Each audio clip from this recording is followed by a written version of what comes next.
Hi ಸ್ನೇಹಿತರೆ, ಎಲ್ಲರಿಗೂ ಕಲ್ಯಾಣಿ education YouTube ಚಾನಲ್ಗೆ ಸ್ವಾಗತ. ಇವತ್ತು ನಾವು GPSTRನ 2017ರ ಪ್ರಶ್ನೆ ಪತ್ರಿಕೆಯನ್ನು ಮುಂದುವರಿಸ್ತಾ ಇದ್ವಿ. ಈಗಾಗಲೇ ಪ್ರೀವಿಯಸ್ಲಿ ನಾವು ನಿಮಗೆ ಈ ಪೇಪರ್ 2ಗೆ ಸಂಬಂಧಪಟ್ಟಂತೆ 5 ಪ್ರಶ್ನೆಗಳನ್ನು ಎಕ್ಸ್ಪ್ಲೈನ್ ಮಾಡಿದ್ವಿ. ಓಕೆ, ಪ್ರೀವಿಯಸ್ ಕ್ಲಾಸಸ್ಲಿ ಒಂದು ವೇಳೆ ನೀವು ಪ್ರೀವಿಯಸ್ ಕ್ಲಾಸನ್ನು ನೋಡಿದ್ದಿಲ್ಲ ಅಂತಂದರೆ ಡಿಸ್ಕ್ರಿಪ್ಷನ್ನಲ್ಲಿ ಲಿಂಕನ್ನು ಕೊಟ್ಟಿರ್ತೀವಿ. ಅದನ್ನು ಫಾಲೋ ಮಾಡ್ಕೊಂಬಿಟ್ಟು ನೀವು ಪ್ರೀವಿಯಸ್ 5 ಕ್ವಶನ್ಸನ್ನು ಕವರ್ ಮಾಡ್ರಿ. ಕೇವಲ ಕ್ವಶನ್ಸ್ ಅಷ್ಟೇ ಇಲ್ಲ, ಅದಕ್ಕೆ ಸಂಬಂಧಪಟ್ಟಂತಹ ಥಿಯರಿ ಆಗಿರ್ಬೋದು ಅದನ್ನೆಲ್ಲ ಕೂಡ ಎಕ್ಸ್ಪ್ಲೈನ್ ಮಾಡಿದ್ದೀವಿ ಇನ್ ಡೀಟೇಲ್ಡ್ ಆಗಿ. ಪ್ಲಸ್ ಯಾವ ರೀತಿ ಪ್ರಶ್ನೆಗಳನ್ನು ಕೇಳ್ತಾನೆ, ಕೇವಲ MCQ ಅಷ್ಟೇ ಅಲ್ಲ, ಅದ್ರ ಜೊತೆ ಏನಾಗುತ್ತಪ್ಪ ಅಂದರೆ ನೀವು 3 ಮಾರ್ಕ್ಸ್ 4 ಮಾರ್ಕ್ಸ್ ಕ್ವಶನ್ಗೆ ಕೂಡ ಆನ್ಸರ್ ರೈಟಿಂಗ್ ಮಾಡೋದಕ್ಕೆ ಪ್ರಿಪೇರ್ ಮಾಡ್ತಾ ಇರಬೇಕು ಅನ್ನೋದನ್ನು ಕೂಡ ನಾವು ಆಲ್ರೆಡಿ ಪ್ರೀವಿಯಸ್ ಕ್ಲಾಸಲ್ಲಿ ಹೇಳಿದ್ದೀವಿ. ಹಾಗಾಗಿ ಇವತ್ತಿನ ಒಂದು ತರಗತಿಯಲ್ಲಿ ನಾವು ಡೈರೆಕ್ಟಾಗಿ ಕ್ವಶನ್ ಮತ್ತು ಆನ್ಸರನ್ನು ನಾವು ಸಾಲ್ವ್ ಮಾಡ್ತಾ ಹೋಗೋಣ. ಹಾಗಾದರೆ ಇವತ್ತಿನ ಮೊದಲ ಪ್ರಶ್ನೆ ನೋಡ್ರಿ. ಹಾಗೆ ಇದನ್ನು ಸಾಲ್ವ್ ಮಾಡ್ತಾ ಏನಾಗುತ್ತಪ್ಪ, ನೀವು ಕೂಡ ಇದಕ್ಕೆ ಉತ್ತರ ಕೊಡೋಕೆ ಸ್ಟಾರ್ಟ್ ಮಾಡ್ರಿ ಕಮೆಂಟ್ಸಲ್ಲಿ. ಓಕೆ, ಅದು ಸರಿಯೋ ತಪ್ಪೋ ಸೆಕೆಂಡರಿ, ಬಟ್ ಏನಪ್ಪ ಅಂದರೆ ಅಟ್ಲೀಸ್ಟ್ ಆನ್ಸರ್ ಮಾಡುವ ಒಂದು ಪದ್ಧತಿ ಏನಾದರೂ ಈಗಲಿಂದ ಕಲೀರಿ. ಓಕೆ, ಹಾಗಾದರೆ ಇಲ್ಲಿ ಪ್ರಶ್ನೆ ನೋಡ್ರಿ, ಏನು ಕೇಳಿದಾನೆ, ಗುಪ್ತ ವಂಶದ ಸ್ಥಾಪಕ ಯಾರು? ಓಕೆ, ಮೌರ್ಯ ವಂಶದ ಸ್ಥಾಪಕ ಯಾರು? ಚಂದ್ರಗುಪ್ತ ಮೌರ್ಯ ಅಂತ ನಾವು ಪ್ರೀವಿಯಸ್ಲಿ ಸ್ಟಡಿ ಮಾಡಿದ್ವಿ. ಹಾಗೆ ಗುಪ್ತರ ಕಾಲ ಬರುತ್ತೆ, ಓಕೆ, ಸುವರ್ಣ ಯುಗ ಕಾಲ ಅಂತೇಳಿ ಕೂಡ ಕರಿತೀವಿ ನಾವು. ಓಕೆ, ಹಾಗಾದರೆ ಈ ಗುಪ್ತ ವಂಶದ ಸ್ಥಾಪಕರು ಯಾರು? ಆದಿಗುಪ್ತ, ಶ್ರೀಗುಪ್ತ, ಸಮುದ್ರಗುಪ್ತ ಮತ್ತು ಕುಮಾರಗುಪ್ತ ಅಂತ ಹೇಳಿದ್ದಾರೆ. ಹಾಗಾದರೆ ಗುಪ್ತ ವಂಶದ ಸ್ಥಾಪಕ ಯಾರು? ಇಲ್ಲಿ ಸಮುದ್ರಗುಪ್ತ ಅಂತೂ ಬರಲ್ಲ. ಓಕೆ, ಚಂದ್ರಗುಪ್ತನ ನಂತರ ಸಮುದ್ರಗುಪ್ತ ಬರ್ತಾನೆ, ಸಮುದ್ರಗುಪ್ತನ ನಂತರ ಕುಮಾರಗುಪ್ತ ಬರ್ತಾನೆ. ಹಾಗಾಗಿ ಇವೆರಡೂ ಕೂಡ ಆಪ್ಷನ್ ಎಲಿಮಿನೇಷನ್ ಆಗುತ್ತೆ. ಇನ್ನು ಉಳಿದಿರೋದು ಯಾರು? ಆದಿಗುಪ್ತ ಮತ್ತು ಶ್ರೀಗುಪ್ತ. ಇವೆರಡರಲ್ಲಿ ಸರಿಯಾದ ಉತ್ತರ ಯಾವುದಪ್ಪ? ಸರಿಯಾದ ಉತ್ತರ ಯಾವುದಂತಂದ್ರೆ ಗುಪ್ತ ವಂಶದ ಸ್ಥಾಪಕ ಯಾರು? ಶ್ರೀಗುಪ್ತ. ಈಗೆಲ್ಲ ಆಲ್ರೆಡಿ ನೀವು GPSTRಗೆ ಪ್ರಿಪೇರ್ ಆಗ್ತಾ ಇದ್ದೀರಾ ಅಂತಂದ್ರೆ ಸ್ಕೂಲ್ಸ್ ಎಲ್ಲ ಕ್ರಾಸ್ ಮಾಡ್ಕೊಂಡೆ ಬಂದಿರ್ತೀರ. ಇದೆಲ್ಲ ನಿಮ್ಮ ಟೆಕ್ಸ್ಟ್ ಬುಕ್ಸ್ ಎಲ್ಲ ಇತ್ತು. ಬಟ್ ಏನಪ್ಪ ಅಂದ್ರೆ ಜಸ್ಟ್ ನಾವೊಂದು ರಿವಿಷನ್ ಮಾಡಿಸ್ತಾ ಇದೀವಿ ಅಷ್ಟೇ ನಿಮಗೆ. ಓಕೆ, ಹಾಗಾದ್ರೆ ಗುಪ್ತ ವಂಶದ ಸ್ಥಾಪಕರು ಸರಿಯಾದ ಉತ್ತರ ಶ್ರೀಗುಪ್ತ. ಇದೆಲ್ಲವೂ ಕೂಡ ನಿಮ್ಮ ಒಂದು ಪ್ರೀವಿಯಸ್ ಇಯರ್ ಎಕ್ಸಾಮಿನೇಷನ್ಸ್ ಅಲ್ಲಿ ಕೇಳಿರುವಂತಹ ಪ್ರಶ್ನೆಗಳೇ ಆಗಿರ್ತವೆ. ಹಾಗಾದ್ರೆ ಗುಪ್ತ ಸಾಮ್ರಾಜ್ಯದ ಬಗ್ಗೆ ಸ್ವಲ್ಪ ಕಿರು ಮಾಹಿತಿಯನ್ನ ತಿಳ್ಕೊಳ್ಳೋಣ ಅಂತ. ಯಾಕಪ್ಪ ಅಂತಂದ್ರೆ ಇವಾಗ ನಮ್ಗೆ ಗುಪ್ತ ಸಾಮ್ರಾಜ್ಯದ ಸ್ಥಾಪಕ ಕೇಳಿದಾನೆ. ನಾಳೆ ದಿನ ಏನಾಗುತ್ತಪ್ಪ ಅಂದ್ರೆ ನೆಕ್ಸ್ಟ್ ನೀವು ಬರೆಯುವಂತ 2025ರಲ್ಲಿ ಅಥವಾ 26ರಲ್ಲಿ ನೀವೇನು ಎಕ್ಸಾಮಿನೇಷನ್ಸ್ ಬರೀತೀರಲ್ಲ GPSTR, ಅಲ್ಲಿ ನಿಮ್ಗೆ ಅದರ ರಾಜಧಾನಿ ಕೇಳ್ಬೋದು, ಲಾಂಛನ ಕೇಳ್ಬೋದು, ಅವರ ರಾಜ್ಯಾಡಳಿತದ ಒಂದು ಭಾಷೆ ಯಾವ್ದಾಗಿತ್ತು ಅಂತ ಕೇಳ್ಬೋದು, ಇನ್ನು ಯಾವುದೇ ಒಂದು ಪ್ರಶ್ನೆಯನ್ನ ಕೇಳ್ಬೋದು. ಹಾಗಾಗಿ ಸ್ವಲ್ಪ ಒಂದು ಕಿರು ಮಾಹಿತಿಯನ್ನು ನೋಡ್ಕೊಳ್ಳೋಣ ನೋಡ್ರಿ. ಇಲ್ಲಿ ಗುಪ್ತ ಸಾಮ್ರಾಜ್ಯ ಅಂತ ಬಂದ್ರೆ ಅದನ್ನ ಸ್ಥಾಪನೆ ಮಾಡಿದ ಕೀರ್ತಿ ಯಾರಿಗೆ ಹೋಗುತ್ತೆ? ಶ್ರೀಗುಪ್ತನಿಗೆ ಹೋಗುತ್ತೆ. ಓಕೆ, ಇವರ ರಾಜಧಾನಿ ಯಾವ್ದಾಗಿತ್ತು ಅಂದ್ರೆ ಕ್ಯಾಪಿಟಲ್ ಸಿಟಿ ಪಾಟಲಿಪುತ್ರವಾಗಿತ್ತು. ಹಾಗೆ ಇವರ ಲಾಂಛನ ಗರುಡ. ಹಾಗೆ ಇವರ ಪ್ರಧಾನ ಭಾಷೆ ಯಾವ್ದಾಗಿತ್ತಂದ್ರೆ ಸಂಸ್ಕೃತ. ಓಕೆ, ಹಾಗಾದ್ರೆ ಮಹಾರಾಜ ಗುಪ್ತ ಅಥವಾ ಶ್ರೀಗುಪ್ತ ಸಾಲಿವಾಹನ ಶಕೆ 240ರಿಂದ 280ರ ಅವಧಿಯಲ್ಲಿ ಈತ ಆಳ್ವಿಕೆ ಮಾಡ್ತಾನೆ. ಓಕೆ, ಹಾಗೆ ಈತನ ವಿಶೇಷತೆ ಏನಪ್ಪಾ ಅಂತಂದ್ರೆ ಮೃಗಶಿಖವನದಲ್ಲಿ ಬೌದ್ಧ ಭಿಕ್ಷುಗಳಿಗಾಗಿ ಸಂಗ್ರಾಮವನ್ನ ಕಟ್ಟಿಸ್ತಾನೆ. ಯಾರು? ಶ್ರೀಗುಪ್ತ. ಇದು ಈತನ ವಿಶೇಷತೆ. ಅದಾದ್ಮೇಲೆ ಚಂದ್ರಗುಪ್ತ ಬರ್ತಾನೆ. ಓಕೆ, ಸಾಲಿವಾಹನ ಶಕ 320ರಲ್ಲಿ ಗುಪ್ತ ಶಕೆ ಕೂಡ ಪ್ರಾರಂಭ ಆಗುತ್ತೆ. ಗುಪ್ತ ಶಕೆಯನ್ನು ಪ್ರಾರಂಭ ಮಾಡಿದರೆ ಯಾರಪ್ಪ ಅಂತಂದ್ರೆ 1ನೇ ಚಂದ್ರಗುಪ್ತ ಇದನ್ನ ಗುಪ್ತ ಶಕೆಯನ್ನು ಪ್ರಾರಂಭ ಮಾಡ್ತಾರೆ. ಅದಾದ ನಂತರ ನೆಕ್ಸ್ಟ್ ರೂಲ್ ಮಾಡೋದೇ ಸಮುದ್ರಗುಪ್ತ ಅಂತೇಳಿ. ಓಕೆ, ಈತನ ಇನ್ನೊಂದು ಹೆಸರೇನು? ಕಚಾ ಅಂತೇಳಿ ಕರಿತಾ ಇದ್ರು. ಓಕೆ, ಈತ ಸಾಲಿವಾಹನ ಶಕ ಅಥವಾ ಕ್ರಿಸ್ತ ಶಕೆ 335ರಿಂದ 375 ಒಟ್ಟಾರೆಯಾಗಿ 40 ವರ್ಷಗಳ ಕಾಲ ಸಮುದ್ರಗುಪ್ತ ಆಳ್ವಿಕೆ ಮಾಡ್ತಾರೆ. ಹಾಗೆ ಸಮುದ್ರಗುಪ್ತನನ್ನ ಭಾರತದ ನೆಪೋಲಿಯನ್ ಅಂತ ಕರೆದವ್ರು ಯಾರು ಅಂತಂದ್ರೆ ಅದು VA ಸ್ಮಿತ್ ಅಂತೇಳಿ. ಇವರು ಸಮುದ್ರಗುಪ್ತನ ಏನಂತ ಕರೀತಾರೆ? ಭಾರತದ ನೆಪೋಲಿಯನ್ ಅಂತ ಕರೀತಾರೆ. ಓಕೆ, ಈ ನೆಪೋಲಿಯನ್ ಅಂತ ಮೂಲತಃ ಯಾವ ದೇಶದ? ಫ್ರೆಂಚ್ ಕ್ರಾಂತಿ ಅಂತ ನೀವೇನು ನೋಡ್ತೀರಲ್ಲ, ಆ ಕ್ರಾಂತಿಯಲ್ಲಿ ನೆಪೋಲಿಯನ್ ಬೋನಾಪಾರ್ಟಿ ಅಂತ ಒಬ್ಬ ವ್ಯಕ್ತಿ ಬರ್ತಾನೆ. ನೆಕ್ಸ್ಟ್ ಇನ್ ಫ್ಯೂಚರ್ ಅಲ್ಲಿ ಏನಾಗುತ್ತೆ, ನೆಪೋಲಿಯನ್ ಬೋನಾಪಾರ್ಟಿ ಬಗ್ಗೆ ಪ್ರಶ್ನೆಯನ್ನ ಬಂದ್ರೆ ಆತನ ಬಗ್ಗೆ ನಾವಿಲ್ಲಿ ಡಿಸ್ಕಷನ್ ಮಾಡೋಣ ಅಂತ. ಈಗ ನೆಕ್ಸ್ಟ್ ನೋಡ್ರಿ, ಸಮುದ್ರಗುಪ್ತ ಒಂದು ಶಾಸನವನ್ನು ಹೊರಡಿಸ್ತಾನೆ. ಅದನ್ನ ನಾವೇನಂತ ಕರಿತೀವಿ? ಅಲಹಾಬಾದ್ ಸ್ತಂಭ ಶಾಸನ ಅಂತ ಕರಿತೀವಿ. ಓಕೆ, ಈತನ ಅವಧಿಯಲ್ಲಿ ದಂಡನಾಯಕನಾದಂತಹ ಹರಿಸೇನ ಏನ್ ಮಾಡ್ತಾನೆ? ಅಲಹಾಬಾದ್ ಸ್ತಂಭ ಶಾಸನ ನೋಡಿಸ್ತಾನೆ. ಇದು ಯಾವ ಭಾಷೆಯಲ್ಲಿದೆಯಪ್ಪ ಅಂದ್ರೆ ಸಂಸ್ಕೃತದಲ್ಲಿದೆ. ಯಾವ ಶೈಲಿಯಲ್ಲಿದೆ ಅಂತಂದ್ರೆ ಅದು ಚಂಪು ಶೈಲಿಯಲ್ಲಿದೆ. ಓಕೆ, ಈ ತರ ಸಣ್ಣ ಸಣ್ಣ ವರ್ಡ್ ಏನ್ ಬೋಲ್ಡ್ ಎಲ್ಲ ಹೈಲೈಟ್ ಮಾಡಿದೀವಲ್ಲ, ಇದು ನಿಮ್ಗೆ ಸಿಲ್ಲಿ ಮ್ಯಾಟರ್ ಅಂತ ಅನ್ಸ್ಬೋದು, ಬಟ್ ನಾಳೆ ದಿನ ಎಕ್ಸಾಮಿನೇಷನ್ಸ್ ಅಲ್ಲಿ ಈ ರೀತಿಯ ಪ್ರಶ್ನೆಗಳು ಕೇಳೋ ಚಾನ್ಸಸ್ ಇರುತ್ತೆ. ಅಲಹಾಬಾದ್ ಸಂಶಾಸನವನ್ನ ಯಾರು ಹೊರಡಿಸಿದರು ಅಂತ ಇದನ್ನು ತುಂಬಾ ಬಾರಿ ಆಲ್ರೆಡಿ ಪೊಲೀಸ್ ಕಾನ್ಸ್ಟೇಬಲ್ ಆಗಿರ್ಬೋದು, SDA, FDA ಈ ತರ ಒಂದು ಪರೀಕ್ಷೆಗಳಲ್ಲಿ ಆಲ್ರೆಡಿ ಈ ಪ್ರಶ್ನೆಯನ್ನ ಕೇಳಿದಾನೆ. ಸೊ ಹಾಗಾಗಿ ನೆಕ್ಸ್ಟ್ ಏನಾದ್ರೂ ಕೇಳಿದ್ರೆ, ಇನ್ನು ಡೆಪ್ತ್ ಏನಾದ್ರೂ ಕೇಳಿದ್ರೆ ಅದು ಯಾವ ಭಾಷೆಯಲ್ಲಿ ಇದೆ ಅಂತ ಕೇಳ್ಬೋದು, ಅದು ಕೂಡ ಕೇಳಿದಾನೆ. ಓಕೆ, ಈಗ ಉಳಿದಿರೋದು ಯಾವ್ದಪ್ಪ ಅಂದ್ರೆ ಚಂಪು ಶೈಲಿಯಲ್ಲಿ ಇದೆ ಅನ್ನೋದೊಂದು ಉಳಿದಿದೆ. ಸ್ವಲ್ಪ ನೆನಪಲ್ಲಿ ಇಟ್ಕೊಂಡ್ರೆ ಯಾವ್ದಾದ್ರು ಒಂದು ಎಕ್ಸಾಮ್ಗೆ ಟಚ್ ಆಗ್ಬೋದು. ಈ 2025-26 ಬರೆಯೋದ್ರಲ್ಲಿ ಈ ಪ್ರೆಸೆಂಟ್ ಕ್ವಶನ್ ಪೇಪರ್ಸ್ ನೋಡಿದ್ರೆ ಇನ್ ಡೆಪ್ತ್ ಕೇಳ್ತಾ ಇದ್ದೇನೆ ಸ್ವಲ್ಪ. ಓಕೆ, ಪ್ರೀವಿಯಸ್ ಇಯರ್ ಕ್ವಶನ್ಸ್ ಅನ್ನೇ ಸೇಮ್ ಟು ಸೇಮ್ ಹಾಕೋ ಬದಲು ಅದನ್ನೇ ಕಾನ್ಸೆಪ್ಟ್ ಇಟ್ಕೊಂಡ್ಬಿಟ್ಟು ಸ್ವಲ್ಪ ಡೆಪ್ತ್ ನಾಲೆಡ್ಜ್ ಅನ್ನ ಎಕ್ಸ್ಟ್ರಾಕ್ಟ್ ಮಾಡ್ತಾ ಇದ್ದಾನೆ. ಸೊ ಹಾಗಾಗಿ ಈ ಒಂದು ಚಂಪು ಶೈಲಿ ಅನ್ನುವ ಕೇಳುವ ಚಾನ್ಸಸ್ ತುಂಬಾ ಇರುತ್ತೆ. ಓಕೆ, ನಿಮ್ಗೆ ಇನ್ ಲಕ್ ಇದ್ರೆ ಅಂದ್ರೆ ಕೇವಲ ಸಮುದ್ರಗುಪ್ತನ ಅವಧಿ ಕೇಳ್ಬೋದು, ಅಥವಾ ಭಾರತದ ನೆಪೋಲಿಯನ್ ಅಂದು ಯಾರನ್ನು ಕರೆಯೋರು ಅಂತ ಕೇಳ್ಬೋದು, ಅಥವಾ ಈ ಅಲಹಾಬಾದ್ ಸಂಶಾಸನವನ್ನ ಯಾರು ರಚನೆ ಮಾಡಿದ್ರು ಅಂತ ಕೂಡ ಕೇಳ್ಬೋದು. ಓಕೆ, ನಿಮ್ ಲಕ್ ಇತ್ತಂದ್ರೆ ಏನೇ ಆಗಿರ್ಲಿ ಸ್ವಲ್ಪ ಡೆಪ್ತ್ ಆಗಿ ಓದ್ಬೇಕಾದ್ರೆ ಸ್ವಲ್ಪ ಎಕ್ಸ್ಟ್ರಾ ನಾಲೆಡ್ಜ್ ಅನ್ನ ತಗೊಂಡ್ಬಿಡೋಣ ಅಂತ. ನೆಕ್ಸ್ಟ್ ಇನ್ನೊಂದು ಆಪ್ಷನ್ಸ್ ಅಲ್ಲಿ ಬಂದಿರುವಂತ ಹೆಸರು ಯಾವುದು ಅಂತಂದ್ರೆ ಅದು 1ನೇ ಕುಮಾರಗುಪ್ತ. ಇಲ್ಲಿ ನಾವಿಲ್ಲಿ ಗುಪ್ತ ಸಾಮ್ರಾಜ್ಯ ಅಂತ ಬಂದ ತಕ್ಷಣ ಎಲ್ಲ ಗುಪ್ತರ ಬಗ್ಗೆ ನಾವು ಇನ್ ಡೀಟೇಲ್ಡ್ ಆಗಿ ಸ್ಟಡಿ ಮಾಡಕ್ ಹೋಗಲ್ಲ, ಜಸ್ಟ್ MCQ ರಿಲೇಟೆಡ್ ಏನೇನಿದೆ ಅದನ್ನ ಮಾತ್ರ ಎಕ್ಸ್ಪ್ಲೇನ್ ಮಾಡೋಣ ಅಂತ. ನೆಕ್ಸ್ಟ್ ಈ ಒಂದು ಕ್ವಶನ್ ಅಲ್ಲಿ ಉಲ್ಲೇಖವಾಗಿರುವಂತ ಇನ್ನೊಂದು ಹೆಸರು ಯಾವ್ದಂದ್ರೆ ಅದು 1ನೇ ಕುಮಾರಗುಪ್ತ. ಈತನ ಅವಧಿ 415ರಿಂದ 455.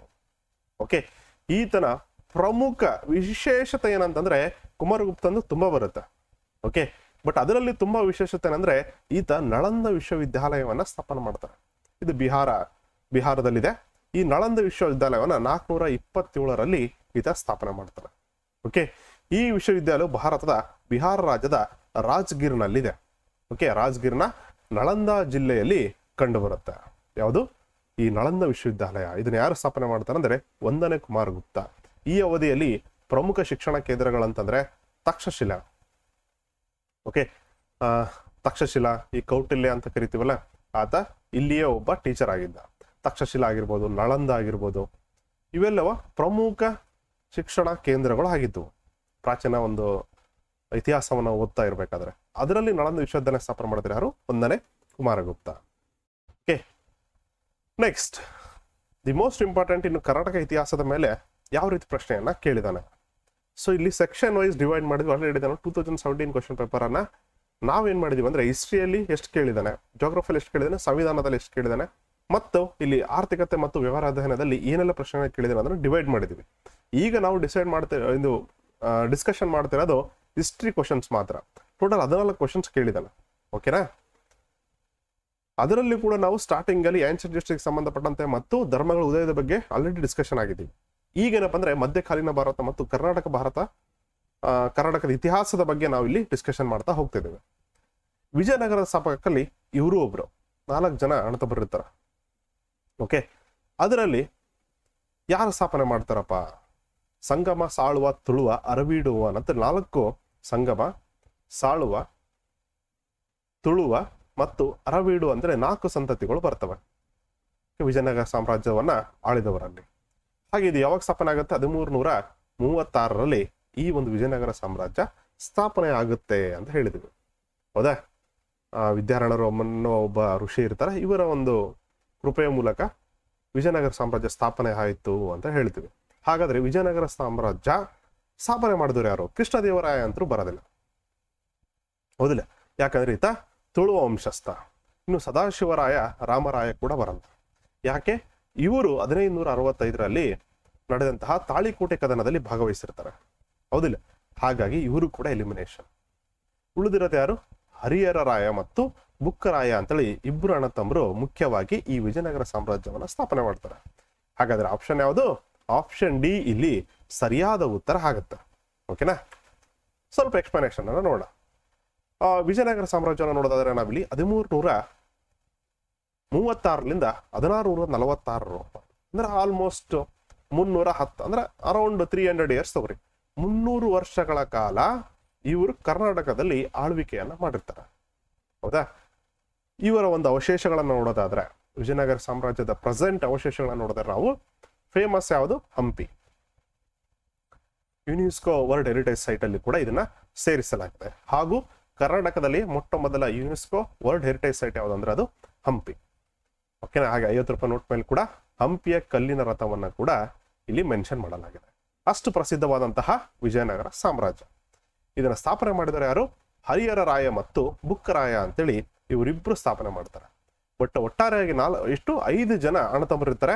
ಮಾರಪ್ಪ, ಮುದ್ದಪ್ಪ ಮತ್ತು ಕಂಪಣರು ಅಂತೇಳಿ 5 ಜನ ಅಣ್ಣತಮ್ಮರು ಸ್ಥಾಪನೆ ಮಾಡಿದ್ದಾರೆ. ಯಾರಂದ್ರೆ ಹರಿಹರ ರಾಯ ಮತ್ತು ಬುಕ್ಕರಾಯ. ಸ್ಥಾಪಕರು ಇಲ್ಲಿ ನೋಡಿ ಹರಿಹರ ಮತ್ತು ಬುಕ್ಕ ಅಂತೇಳಿ. ಲಾಂಛನ ಇವ್ರದೇನು? ವರಹ. ನೆಕ್ಸ್ಟ್ ಕುಲದೇವರು ಮತ್ತು ರಾಜಮುದ್ರಿಕೆ ಯಾವ್ದಪ್ಪ ಅಂದ್ರೆ ವಿರೂಪಾಕ್ಷ. ಒಂದು ಶ್ರೀ ವಿರೂಪಾಕ್ಷ ದೇವಾಲಯ ಅಂತ ನಾವು ನೋಡ್ತೀವಲ್ಲ, ಆ ದೇವರು ಏನಾಗುತ್ತಪ್ಪ ಅಂದ್ರೆ ಇಲ್ಲಿ ಇವರ ಕುಲದೇವರು ಹಾಕ್ತಾರೆ. ಹಾಗೆ ಇವರ ಒಂದು ಬಿರುದುಗಳು ಯಾವ ರೀತಿಯಪ್ಪ ಅಂದ್ರೆ ಹಿಂದೂರಾಯ ಸುರತ್ರಾಣ ಅಂತೇಳಿ ಇವರ ಬಿರುದುಗಳು ಇತ್ತು. ಓಕೆ. ಪ್ಲಸ್ ಇಲ್ಲಿ ದಿ ಮೋಸ್ಟ್ ಇಂಪಾರ್ಟೆಂಟ್ ಒಬ್ಬ ಫಾರಿನ್ ರೈಟರ್ ಬರ್ತಾನೆ, ವಿದೇಶಿಯ ಬರಹಗಾರ ಬರ್ತಾನೆ. ಆತನ ಹೆಸರನ್ನೇ ರಾಬರ್ಟ್ ಸೀವೆಲ್ ಅಂತೇಳಿ ಕರಿತೀವಿ. ಇದೊಂದು ಪುಸ್ತಕ ಬರ್ತಾನೆ, ಈ ಫಾರ್ಗಟನ್ ಎಂಪೈರ್ ಅಂತೇಳಿ, ಅಂದ್ರೆ ಮರೆತು ಹೋದ ಸಾಮ್ರಾಜ್ಯ ಅಂತೇಳಿ ಕೂಡ ಇದೆ. ಕನ್ನಡದಲ್ಲಿ ಕೂಡ ಇದನ್ನ ಅನುವಾದ ಮಾಡಿದ್ದಾರೆ. ಆ ಮರೆತು ಹೋದ ಸಾಮ್ರಾಜ್ಯದಲ್ಲಿ ಆತ ರಾಬರ್ಟ್ ಸಿವೆಲ್ ಏನ್ ಮಾಡಿದಾನೆ, ಈ ವಿಜಯನಗರ ಸಾಮ್ರಾಜ್ಯದ ವೈಭೋಗವನ್ನ ಅಲ್ಲಿ ಎಕ್ಸ್ಪ್ಲೇನ್ ಮಾಡ್ತಾ ಹೋಗ್ತಾನೆ. ಹಾಗೆ ವಿಜಯನಗರ ಸಾಮ್ರಾಜ್ಯದಲ್ಲಿ ಕೂಡ ಹಲವು ವಿದೇಶಿಯರು ಕೂಡ ಬಂದಿರ್ತಾರೆ. ಅವರು ಕೂಡ ವಿಜಯನಗರ ಸಾಮ್ರಾಜ್ಯದ ಬಗ್ಗೆ ತುಂಬಾ ವಿಸ್ತಾರವಾಗಿ ಹಾಗೂ ವೈಭೋಗವನ್ನ ಈ ಒಂದು ಪ್ರಪಂಚದಕ್ಕೆ ಪರಿಚಯಿಸಿಕೊಡ್ತಾರೆ. ಓಕೆ. ನ್ಯೂಸ್ ಆಗಿರ್ಬೋದು, ಓಕೆ, ವೇನ್ ಸಾಂಗ್ ಆಗಿರ್ಬೋದು, ಇವರೆಲ್ಲ ವಿಜಯನಗರ ಸಾಮ್ರಾಜ್ಯದ ಬಗ್ಗೆ ಪರಿಚಯ ಮಾಡಿಕೊಡ್ತಾರೆ. ಮರೆತು ಹೋದ ಸಾಮ್ರಾಜ್ಯ ಈ ಸಾಮ್ರಾಜ್ಯಕ್ಕೆ ಸಂಬಂಧಿಸಿದೆ. ಹಿನ್ನೆಲೆ ಕುರಿತು ವಿವಾದಗ್ರಸ್ತವಾಗಿರುವ ಕಾರಣ ಸಾಮಾನ್ಯವಾಗಿ ಇಲ್ಲಿ ಪ್ರತಿಯೊಂದು ಸಾಮ್ರಾಜ್ಯವನ್ನು ನೋಡೋದಾಗಿರ್ಬೋದು, ಹಲವಾರು ಊಹಾಪೋಹಗಳನ್ನ ನಾವು ಕೇಳ್ತೀವಿ. ಹೌದಾ. ಅದ್ರ ಪ್ರಕಾರ ಏನಾಗುತ್ತಪ್ಪ ಅಂದ್ರೆ ಈ ಸಾಮ್ರಾಜ್ಯದ ಕುರಿತು, ಅಂದ್ರೆ ಈ ಸಾಮ್ರಾಜ್ಯ ಸ್ಥಾಪನೆ ಕುರಿತು ಹಲವಾರು ಇತಿಹಾಸಕಾರರು ತಮ್ಮ ಒಂದು ಒಪಿನಿಯನ್ ಹೇಳಿದ್ದಾರೆ. ಬಟ್ ಸಾಮಾನ್ಯವಾಗಿ ಅಕ್ಸೆಪ್ಟ್ ಮಾಡೋದು ಯಾವ್ದಪ್ಪ ಅಂದ್ರೆ ಶೃಂಗೇರಿ ಪೀಠದ ಜಗದ್ಗುರುಗಳಾಗಿದ್ದಂತಹ ವಿದ್ಯಾರಣ್ಯರ ನೆರವಿನಿಂದ ಸಾಮ್ರಾಜ್ಯ ಸ್ಥಾಪನೆ ಮಾಡಲಾಯಿತು ಎಂಬುದು ನಂಬರರ್ಹವಾಗಿದೆ. ಓಕೆ. ಫೈನಲ್ ಆಗಿ ನಾವು ಯಾವ್ದನ್ನು ಫೈನಲ್ ಮಾಡಿದ್ವಿ? ಒಂದು ಶೃಂಗೇರಿ ಪೀಠದ ಜಗದ್ಗುರುಗಳಾಗಿರ್ತಾರೆ ಯಾರು? ವಿದ್ಯಾರಣ್ಯರು ಅಂತೇಳಿ. ಅವರ ಒಂದು ನೆರವಿನಿಂದ ವಿಜಯನಗರ ಸಾಮ್ರಾಜ್ಯವನ್ನ ಹರಿಹರ ರಾಯ ಮತ್ತು ಬುಕ್ಕರಾಯರವರು ಸ್ಥಾಪನೆ ಮಾಡ್ತಾರೆ. ಓಕೆ. ಹಾಗಾದ್ರೆ ಇಲ್ಲಿ ಹರಿಹರ ರಾಯನ ಬಗ್ಗೆ ಸ್ವಲ್ಪ ಮಾಹಿತಿ ಇದೆ ನೋಡ್ರಿ. ಏನಿದೆಪ್ಪ ಅಂತಂದ್ರೆ ಜಸ್ಟ್ ನೋಡ್ರಿ, ಸ್ವಲ್ಪ ಹರಿಹರ ರಾಯ ಆಗಿರ್ಬೋದು, ನೆಕ್ಸ್ಟ್ ಬುಕ್ಕರಾಯ ಆಗಿರ್ಬೋದು, ಸ್ವಲ್ಪ ಏನಾಗುತ್ತಪ್ಪ ಹೆಚ್ಚು ಕಡಿಮೆ ಇದೆ, ಸ್ವಲ್ಪ ಕನ್ಫ್ಯೂಷನ್ ಇಲ್ಲಿ ಜಾಸ್ತಿ ಆಗುತ್ತೆ. ಈತ ಮೊದಲು ಆಳ್ವಿಕೆ ಮಾಡ್ತಾನೆ 1336ರಿಂದ 56ರವರೆಗೆ 20 ವರ್ಷ ಆಳ್ವಿಕೆ ಮಾಡ್ತಾನೆ. ಈತ ಏನ್ ಮಾಡ್ತಾನಪ್ಪ ಅಂದ್ರೆ ವೇದಗಳ ಮೇಲೆ ಭಾಷ್ಯ ಬರೆಸಲು ಪ್ರಾರಂಭ ಮಾಡ್ತಾನೆ. ವೇದಗಳ ಮೇಲೆ ಭಾಷ್ಯ ಬರೆಸಲು ಶಂಕರ ಭಾಷ್ಯ ಅಂತ ಬರೆದವರು ಯಾರು? ಮತ್ತೆ ಭಗವದ್ಗೀತೆಗಳ ಮೇಲೆ ಕೂಡ ಭಾಷ್ಯನ ಬರೆದವರು ಯಾರು? ಶಂಕರಾಚಾರ್ಯರು. ಓಕೆ. ಈ ರೀತಿಯಾಗಿ ಹರಿಹರ ರಾಯ ವೇದಗಳ ಮೇಲೆ ಭಾಷ್ಯ ಬರೆಸ್ತಾನೆ. ಅದಕ್ಕೋಸ್ಕರ ಏನಂತ ಕರಿತೀವಿ ನಾವು? ವೇದ ಮಾರ್ಗ ಸ್ಥಾಪನಾಚಾರ್ಯ ಅಂತ ಕರಿತೀವಿ. ಯಾರನ್ನ? 1ನೇ ಹರಿಹರ ರಾಯನ. ಅದೇ ಇಲ್ಲಿ 1ನೇ ಬುಕ್ಕರಾಯ, 1ನೇ ಹರಿಹರ ರಾಯ ನಂತರ ಆತನ ತಮ್ಮ ಯಾರು ಮಾಡ್ತಾನೆ? 1ನೇ ಬುಕ್ಕರಾಯ ಆಳ್ವಿಕೆ ಮಾಡ್ತಾನೆ. ಹಾಗಾದ್ರೆ ಈತನನ್ನ ಏನ್ ಕರಿತೀವಿ ನಾವು? ತೈ ಸಮುದ್ರೋತ್ಪತ್ತಿ ಅಥವಾ ವೈದಿಕ ಮಾರ್ಗ ಪ್ರವರ್ತಕ ಅಂತ ಕರಿತೀವಿ. ವೇದ ಮಾರ್ಗ ಸ್ಥಾಪನಾಚಾರ್ಯ ಅಂದ್ರೆ 1ನೇ ಹರಿಹರ ರಾಯ. ಅದೇ ವೈದಿಕ ಮಾರ್ಗ ಪ್ರವರ್ತಕ ಅಂತ ಕರೆದ್ರೆ ಅದು 1ನೇ ಬುಕ್ಕರಾಯ ಅಂತ ಕರಿತೀವಿ. ನೆಕ್ಸ್ಟ್ ಇವರ ನಂತರ ನೆಕ್ಸ್ಟ್ ಬರದೆ 2ನೇ ಹರಿಹರ. ಈತ ಮೊಟ್ಟ ಮೊದಲಿಗೆ ಸಾಮ್ರಾಟ ಅಂತೇಳಿ ಘೋಷಣೆ ಮಾಡ್ಕೊಂಡ್ಬಿಟ್ಟು ಆಳ್ವಿಕೆಯನ್ನ ಮಾಡಿದಂತಹ ಮೊಟ್ಟ ಮೊದಲ ಅರಸ ಯಾರು ಅಂತಂದ್ರೆ ಅದು 2ನೇ ಹರಿಹರ. ಈತನಿಗೆ ಒಂದು ಬ್ಯೂಟಿಫುಲ್ ಬಿರುದೆ ಇತ್ತು, ಅದುವೇ ಕರ್ನಾಟಕ ವಿದ್ಯಾವಿಲಾಸ ಅಂತೇಳಿ. ದಿ ಮೋಸ್ಟ್ ಇಂಪಾರ್ಟೆಂಟ್ ಈ ಬಿರುದು. ಓಕೆ. ಕರ್ನಾಟಕ ವಿದ್ಯಾವಿಲಾಸ ಎಂಬ ಬಿರುದನ್ನು ಧರಿಸಿದವರು ಯಾರು ಅಂತಂದ್ರೆ 2ನೇ ಹರಿಹರ. ನಿಮ್ಗೆ ಕನ್ಫ್ಯೂಷನ್ಗೆ 1ನೇ ಹರಿಹರನ ಕೂಡ ಕೊಡ್ಬೋದು, ಸ್ವಲ್ಪ ಹುಷಾರಾಗಿರ್ರಿ. 2ನೇ ಹರಿಹರನನ್ನ ಕರ್ನಾಟಕ ವಿದ್ಯಾವಿಲಾಸ ಅಂತ ಕರಿತೀವಿ. ಹಾಗೆ 1ನೇ ಹರಿಹರನ್ನ ಏನಂತ ಕರಿತೀವಿ? ವೇದ ಮಾರ್ಗ ಸ್ಥಾಪನಾಚಾರ್ಯ. ಯಾಕಂದ್ರೆ ಆತ ವೇದಗಳ ಮೇಲೆ ಭಾಷೆ ಬರೆಸೋದು ಸ್ಟಾರ್ಟ್ ಮಾಡ್ದಾನೆ. ನೆಕ್ಸ್ಟ್ ಈತನ ಅವಧಿಯಲ್ಲಿ ವೇದಗಳ ಮೇಲಿನ ಭಾಷ್ಯಗಳ ರಚನೆ ಪೂರ್ಣಗೊಳ್ತದೆ. ಇಲ್ಲಿ ಬರೆಯಕ್ಕೆ ಸ್ಟಾರ್ಟ್ ಮಾಡಿರೋದು ಯಾರು? 1ನೇ ಹರಿಹರ. ಕಂಪ್ಲೀಟ್ ಆಗಿರೋದಲ್ಲಿ 2ನೇ ಹರಿಹರದಲ್ಲಿ ಕಂಪ್ಲೀಟ್ ಆಗುತ್ತೆ. ಸೊ ಅದಕ್ಕೋಸ್ಕರ ಇದನ್ನ ಏನಂತ ಕರಿತೀವಿ? ವೇದ ಮಾರ್ಗ ಪ್ರತಿಷ್ಠಾಪನಾಚಾರ್ಯ. ಪ್ರತಿಷ್ಠಾಪನೆ ಅಂದ್ರೆ ಇಲ್ಲಿ ಕಂಪ್ಲೀಟ್ ಆಗುತ್ತೆ. ಹಾಗಾಗಿ 2ನೇ ಹರಿಹರನ್ನ ವೇದ ಮಾರ್ಗ ಪ್ರತಿಷ್ಠಾಪನಾಚಾರ್ಯ ಅಂತೇಳಿ ಕರೀತಾರೆ. ಓಕೆನಾ? ನಾನು ಆಲ್ರೆಡಿ ಹೇಳಿದೆ, ವಿಜಯನಗರ ಸಾಮ್ರಾಜ್ಯವನ್ನ ಟೋಟಲ್ ಆಗಿ 4 ಮನೆತನಗಳು ಆಳ್ವಿಕೆ ಮಾಡ್ತವೆ: ಸಂಗಮ, ಸಾಳುವ, ತುಳುವ ಮತ್ತು ಅರಬೀಡು ಅಂತೇಳಿ. ಓಕೆ, ಈ ಸಂಗಮ 1336ರಿಂದ 1485. ನೆಕ್ಸ್ಟ್ ಸಾಳುವ ಮನೆತನ 1485ರಿಂದ 1505ರಲ್ಲಿ. ನೆಕ್ಸ್ಟ್ ತುಳುವ ನರಸನಾಯಕ್ ಅಂತೇಳಿ ಬರ್ತಾನೆ, ಆತ ತುಳುವ ವಂಶಸ್ಥವನ್ನ ಸ್ಥಾಪನೆ ಮಾಡ್ತಾನೆ. ಆತ 1505ರಿಂದ 1570ರವರೆಗೆ. 1565ರಲ್ಲಿ ತಾಳಿಕೋಟೆ ಕದನ ಆಗುತ್ತೆ. ಅಲ್ಲಿ ಸಂಪೂರ್ಣವಾಗಿ ಈ ಒಂದು ತುಳುವ ವಂಶಸ್ಥ ಸೋಲ್ತಾರೆ. ಓಕೆ, ಅದಾದ್ಮೇಲೆ ನೆಕ್ಸ್ಟ್ ಬರೋದೇ ಅರವೀಡು ಸಂತತಿ. ಇವರು 1646 ತನ ಅಂತಾರೆ. ಇಲ್ಲಿಗೆ ಕಂಪ್ಲೀಟ್ ಆಗಿ ವಿಜಯನಗರ ಸಾಮ್ರಾಜ್ಯ ಒಂದು ಆಳ್ವಿಕೆ ಮುಗಿಯುತ್ತೆ. ಓಕೆ, ಟೋಟಲ್ ಆಗಿ 4 ಸಂತತಿ. 8ನೇ ಕ್ವಶನ್ ಆನ್ಸರ್ ಮಾಡ್ರಿ ಆದಷ್ಟು ಬೇಗ, ಸ್ವಲ್ಪ ಗ್ಯಾಪ್ ತಗೊಂಡು. ಏನೇನು ಜಸ್ಟ್ ಒಂದು ಫ್ಯೂ ಸೆಕೆಂಡ್ಸ್ ತಗೊಳ್ತದೆ, ಅಷ್ಟೊಂದು 30 ಸೆಕೆಂಡ್ಸ್ಗಿಂತ ಜಾಸ್ತಿ ತಗೊಳ್ಬಾರ್ದು ಕ್ವಶನ್ಸ್ ನೋಡಿ ಆನ್ಸರ್ ಮಾಡೋಕ್ಕೆ. ಭಾರತದ ಮೇಲೆ ದಾಳಿ ಮಾಡಿದ ಮೊದಲ ಮುಸ್ಲಿಂ ದೊರೆ ಯಾರು? ಓಕೆ, ನೀವೇನಾದರೂ ಮಿಡ್ವೆಲ್ ಹಿಸ್ಟ್ರಿನ ಓದ್ತಾ ಇದ್ರೆ, ಮಧ್ಯಕಾಲೀನ ಇತಿಹಾಸವನ್ನು ಏನಾದರೂ ಓದ್ತಾ ಇದ್ರೆ ಅಂದರೆ, ಮೊದಲು ಸ್ಟಾರ್ಟ್ ಆಗದೆ ಮುಸ್ಲಿಂಗಳ ದಾಳಿ ಮೂಲಕ ಸ್ಟಾರ್ಟ್ ಆಗುತ್ತೆ. ಮೊಟ್ಟ ಮೊದಲ ಬಾರಿಗೆ ಯಾವ ಒಬ್ಬ ಮುಸ್ಲಿಂ ದೊರೆ ಭಾರತದ ಮೇಲೆ ದಾಳಿ ಮಾಡ್ತಾನೆ. ಬಟ್ ಆತ ದಾಳಿ ಮಾಡಿದ್ದು ಹಿಂಟು ಕೂಡ ಕೊಡ್ತೀನಿ ನಿಮಗೆ. ಆತ ದಾಳಿ ಮಾಡಿದ್ದೇನಪ್ಪ ಅಂತಂದ್ರೆ ಕೇವಲ ಸಂಪತ್ತನ್ನು ಲೂಟಿ ಮಾಡುವ ಉದ್ದೇಶ ಮಾತ್ರ ಆಗಿರುತ್ತೆ. ಯಾವುದೇ ರೀತಿಯಾದಂತಹ ಇಲ್ಲಿ ಸಾಮ್ರಾಜ್ಯವನ್ನು ಸ್ಥಾಪನೆ ಮಾಡ್ಬೇಕನ್ನೋದು ಇರಲ್ಲ. ಹಾಗಾದ್ರೆ ಆ ವ್ಯಕ್ತಿ ಯಾರು? ಮೊಹಮ್ಮದ್ ಗೋರಿ, ಮೊಹಮ್ಮದ್ ಶಾ, ಗಜ್ನಿ ಮೊಹಮ್ಮದ್, ಅಥವಾ ಮೊಹಮ್ಮದ್ ಗಜ್ನಿ ಅಂತೇಳಿ ಕೂಡ ಕರೀತಾರೆ. ಮೊಹಮ್ಮದ್ ಬಿನ್ ಕಾಸಿಂ. ಯಾರು ಮಾಡ್ತಾರೆ? ಮೊಹಮ್ಮದ್ ಗಜ್ನಿ, ಮೊಹಮ್ಮದ್ ಗೋರಿ, ಮೊಹಮ್ಮದ್ ಶಾ ಮತ್ತು ಮೊಹಮ್ಮದ್ ಬಿನ್ ಕಾಸಿಂ. ಯಾರು? ಮೊಹಮ್ಮದ್ ಬಿನ್ ಕಾಸಿಂ. ಈತ ಭಾರತದ ಮೇಲೆ ಮೊಟ್ಟ ಮೊದಲ ಬಾರಿಗೆ ದಾಳಿ ಮಾಡ್ತಾನೆ. ಹಾಗಾದ್ರೆ ಏನೆಲ್ಲ ವಿಶೇಷತೆ ನೋಡೋಣ. ಏನಪ್ಪ ಗಜ್ನಿ ಮೊಹಮ್ಮದ್ಗೂ ಮತ್ತು ಮೊಹಮ್ಮದ್ ಗೋರಿಗೂ ಮೊಹಮ್ಮದ್ ಬಿನ್ ಕಾಸಿಂಗೂ ಏನು ವ್ಯತ್ಯಾಸ ಇದೆ? ಈತ ನೋಡ್ರಿ, ಮೊಹಮ್ಮದ್ ಬಿನ್ ಕಾಸಿಂ ಅನ್ನತ 712ರಲ್ಲಿ, ಕ್ರಿಸ್ತ ಶಕ 712ರಲ್ಲಿ ಭಾರತದ ಮೇಲೆ ಮೊಟ್ಟ ಮೊದಲ ಬಾರಿಗೆ ದಾಳಿ ಮಾಡ್ತಾನೆ. ಅದು ಯಾವುದ್ರ ಮೂಲಕ? ರಾಹೋರ್ ಯುದ್ಧದ ಮೂಲಕ ಸಿಂಧ್ ಮತ್ತು ಮುಲ್ತಾನ್ ಪ್ರದೇಶವನ್ನು ವಶಪಡಿಸಿಕೊಳ್ತಾನೆ. ಸಿಂಧು ಪ್ರದೇಶ, ಸಿಂಧು ಪ್ರಾಂತ್ಯ ಅಂದ್ರೆ ಏನಿಲ್ಲ, ಸಿಂಧು ನದಿ ಹರಿಯುವಂತಹ ಪ್ರದೇಶ. ಇದೆಲ್ಲ ಈ ಪ್ರೆಸೆಂಟ್ ಪಾಕಿಸ್ತಾನದಲ್ಲಿದೆ. ಮೊದಲೆಲ್ಲ ಬಿಫೋರ್ 1947 ಏನಿತ್ತು? ಅಖಂಡ ಭಾರತ ಇತ್ತು. ಈ ಪಾಕಿಸ್ತಾನ ಆಗಿರ್ಬೋದು, ನೆಕ್ಸ್ಟ್ ಏನಾಗುತ್ತಪ್ಪ ಅಂದ್ರೆ ಈ ಬಾಂಗ್ಲಾದೇಶ ಆಗಿರ್ಬೋದು, ಇದೆಲ್ಲವೂ ಕೂಡ ಭಾರತದಲ್ಲಿನೇ ಇತ್ತು. ಹಾಗಾಗಿ ಏನಾಗುತ್ತಪ್ಪ, ಇದು ಸ್ವತಂತ್ರ ಬಂದ ನಂತರ ಈ ಸಿಂಧ್ ಅನ್ನುವ ಪ್ರಾಂತ್ಯ ಏನಾಗಿದೆ ಪಾಕಿಸ್ತಾನಕ್ಕೆ ಹೋಗುತ್ತೆ. ಓಕೆ, ಈ ಮೊಹಮ್ಮದ್ ಬಿನ್ ಕಾಸಿಂ ಅನ್ನತ ಈ ಸಿಂಧ್ ಮತ್ತು ಮುಲ್ತಾನ್ ಅನ್ನುವ ಪ್ರದೇಶಗಳನ್ನ ವಶಪಡಿಸ್ಕೊಳ್ತಾನೆ. ನೆಕ್ಸ್ಟ್ ಮೊಹಮ್ಮದ್ ಗಜ್ನಿ ಅಂತ ಬರ್ತಾನೆ. ಮೊಹಮ್ಮದ್ ಗಜ್ನಿ ನೋಡ್ರಿ 997ರಿಂದ 1030 ಒಂದು ಕಾಲಾವಧಿಯವರೆಗೆ ಆಳ್ವಿಕೆಯನ್ನ ಮಾಡ್ತಾನೆ. ಪ್ಲಸ್ ಪ್ರಪಂಚದಲ್ಲಿಯೇ ಮೊಟ್ಟ ಮೊದಲ ಬಾರಿಗೆ ಸುಲ್ತಾನ್ ಎಂಬ ಒಂದು ಬಿರುದನ್ನು ಧರಿಸುವುದನ್ನು ಯಾರು ಅಂತಂದ್ರೆ ಅದು ಮೊಹಮ್ಮದ್ ಗಜ್ನಿ ಆಗಿರ್ತಾನೆ. ಓಕೆ, ಈತನು ತನ್ನನ್ನು ತಾನು ವಿಗ್ರಹ ಭಂಜಕ ಅಂದ್ರೆ ಗಾಜಿ ಎಂದು ಕರೆದುಕೊಳ್ತಾನೆ. ಹಾಗೆ ಇಲ್ಲಿ ನೋಡ್ರಿ, ಮೊಹಮ್ಮದ್ ಗಜ್ನಿ ಅನ್ನತ 17 ಬಾರಿ ಭಾರತದ ಮೇಲೆ ದಾಳಿ ಮಾಡಿದ ಅಂತ ನಾವು ಸ್ಟಡಿ ಮಾಡ್ತೀವಿ.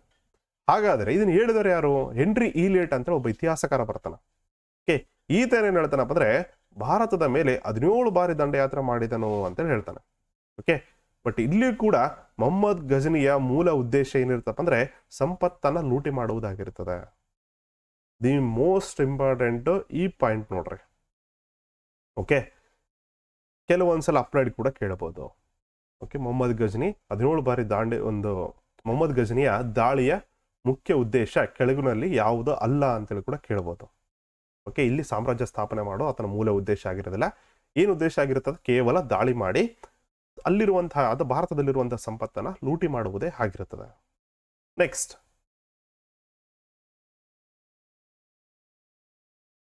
ಇತಿಹಾಸ ಸರಣಿಯನ್ನು ಏನಾದರೂ ನಾವು ಇನ್ ಫ್ಯೂಚರ್ ಅಲ್ಲಿ ಸ್ಟಾರ್ಟ್ ಮಾಡಿದೀವಿ ಅಂತಂದ್ರೆ ಇನ್ ಡೀಟೇಲ್ಡ್ ಆಗಿ 17 ದಾಳಿಗಳನ್ನ ಎಲ್ಲೆಲ್ಲಿ ಮಾಡಿದ, ಎಸ್ ಸೋಮನಾಥ ದೇವಾಲಯದ ಮೇಲೆ ಎಷ್ಟನೇ ದಾಳಿ ಮಾಡಿದ ಅನ್ನೋದ್ರ ಬಗ್ಗೆ ಕೂಡ ಡೀಟೇಲ್ಡ್ ಆಗಿ ಸ್ಟಡಿ ಮಾಡೋಣ. ಜಸ್ಟ್ ಇದು MCQ ರಿವಿಷನ್ ಅಷ್ಟೇ. ನೆಕ್ಸ್ಟ್ ಉಳಿದಿರೋದು ಯಾರು? ಮೊಹಮ್ಮದ್ ಗಜ್ನಿ ಆಯ್ತು, ಮೊಹಮ್ಮದ್ ಬಿನ್ ಕಾಸಿಂ ಆಯ್ತು. ಇನ್ನೊಬ್ಬ ಉಳಿದಿರೋದು ಯಾರು? ಮೊಹಮ್ಮದ್ ಗೋರಿ. ಓಕೆ, ಪ್ಲಸ್ ಫಸ್ಟ್ ಯಾವಾಗಲೂ ಕೂಡ ಇತಿಹಾಸನ ಓದಬೇಕಾದ್ರೆ ನೀವು ಆರ್ಡರ್ ವೈಸ್ ಸ್ಟಡಿ ಮಾಡ್ರಿ. ಓಕೆ, ಮೊಹಮ್ಮದ್ ಗೋರಿ ನೋಡ್ರಿ, ಇಲ್ಲಿ 1149ರಿಂದ 1206ರವರೆಗೆ ಆಳ್ವಿಕೆ ಮಾಡ್ತಾನೆ. ಓಕೆ, ಈತ ನೋಡ್ರಿ, ಮೊಹಮ್ಮದ್ ಗೋರಿದು 2 ಪ್ರಮುಖ ಯುದ್ಧಗಳು ಬರ್ತವೆ. 1ನೇ ತರಾಯಿನ್ ಯುದ್ಧ ಮತ್ತು 2ನೇ ತರಾಯಿನ್ ಯುದ್ಧ ಅಂತೇಳಿ. 1191ರಲ್ಲಿ ಮೊದಲನೇ ತರಾಯಿನ್ ಕದನ ಆಗುತ್ತೆ. 1192ರಲ್ಲಿ 2ನೇ ತರಾಯಿನ್ ಕದನ ಆಗುತ್ತೆ. 2 ಕೂಡ ಇಂಪಾರ್ಟೆಂಟ್. ಫಸ್ಟ್ ರಲ್ಲಿ ಏನಾಗುತ್ತಪ್ಪ ಅಂದ್ರೆ ಇಲ್ಲಿ 3ನೇ ಪೃಥ್ವಿರಾಜ್ ಚೌಹಾಣ್. ಓಕೆ, ಮೂರನೇ ಪೃಥ್ವಿರಾಜ್ ಚೌಹಾಣ್ ಈ ಯುದ್ಧವನ್ನ ಗೆಲ್ತಾನೆ, ಮೊದಲನೇ ತರಾಯಿನ್ ಯುದ್ಧವನ್ನ ಗೆಲ್ತಾನೆ.